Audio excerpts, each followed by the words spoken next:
Hello science students, today we're going to talk a little bit about static electricity. In the previous video we started to talk about electric force. Now we're going to start talking about kind of one of the consequences of that, but also just about how electrons are moving around and how that can cause some static electricity and some static forces. So first, our goal is to be able to describe how static electric charge may be created and discharged. So where does it come from? How does it get released? You've probably all experienced this when you shuffle your feet on the floor and you could touch a doorknob or another metal surface or another person and suddenly you feel this little static shock. You've probably all felt that. That's basically what we're talking about today. So static electricity, when you think of static charge and static shock, you think about it moving. That's a little bit of a misconception. So the static charge itself is staying still. Static, the word static means that you're standing still. So static electricity is stationary or not moving electric charge. So when the charge is on you, it's not going anywhere. Okay, so static electricity is usually produced by an interaction between two unlike surfaces. So when you're wearing your rubber-soled shoes and you're shuffling across the carpet, that's likely to build up quite a bit of static charge because the rubber-soled shoes and the carpet are made out of very different materials. Okay, good. Let's take a look at a specific example. So there's something called triboelectric charging. That's transferring charge by rubbing two objects together.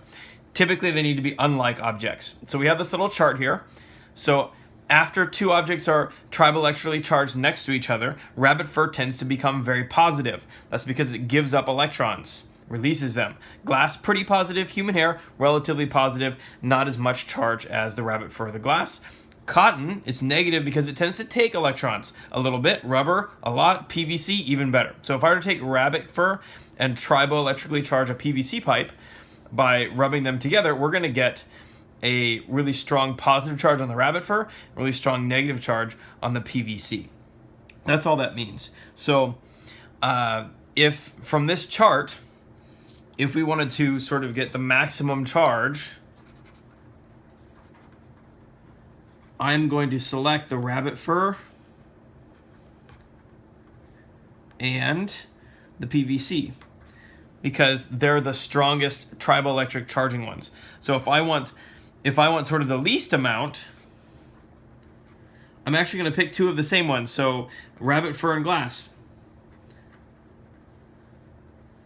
The glass might actually become slightly negative because it doesn't release the electrons quite as well as rabbit fur does, but they're not going to work as well. Or I might pick the rubber material and PVC. That's going to charge very little because they're both on the negative end. The rubber might actually give up a little bit of electrons to the PVC, but not much. So that's the least amount of charge I'll be able to get out of those. Okay, let's take a look at a couple of examples you've probably heard of or seen. So shoes and carpet. So when we, so here's my sock and here's the guy's shoe. Professionally drawn. Okay, there's my rubber-soled shoe. There's our shaggy carpet. Okay, if we look at our triboelectric charging chart, that's probably rubber and some sort of, not necessarily fur object, but something like cotton. So probably going to end up with more negative charges on the shoe and some more positive charges on the carpet. So the first big question is, those negative charges are spare electrons. So why don't they move right back to the carpet? Well, it's because the rubber-soled shoe, not a great conductor. Electric charge does not move well through it. So eventually what happens is those negative charges spread out throughout the person. And when they go and touch another person who may be neutral, and we're going to illustrate that by doing the same number of positive and negative charges, the electrons are pushing on each other. Like charges repel. There's extra positive charge over here, so that means that your negative charges are going to go this way, and you're going to get that shock. Okay, lightning is similar. So if we have our cloud, okay, our chaotic cloud, there are materials sort of rubbing together there, and as they move through the atmosphere, you're going to get some extra charge. I believe typically we get extra negative charge in our cloud or in our space up there. We have kind of on the ground equal amounts of positive and negative charges.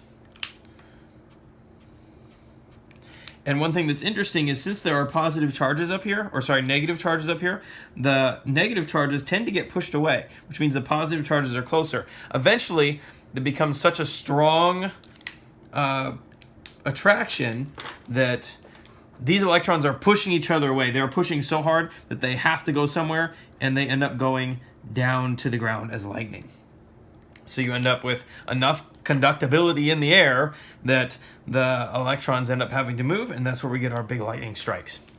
Okay, so hopefully the big idea of static electricity was kind of made clear to this by you. So it's stationary until it has a way to move, and it needs sort of conductible materials or enough charge built up in order to do that, in order to discharge and become balanced again.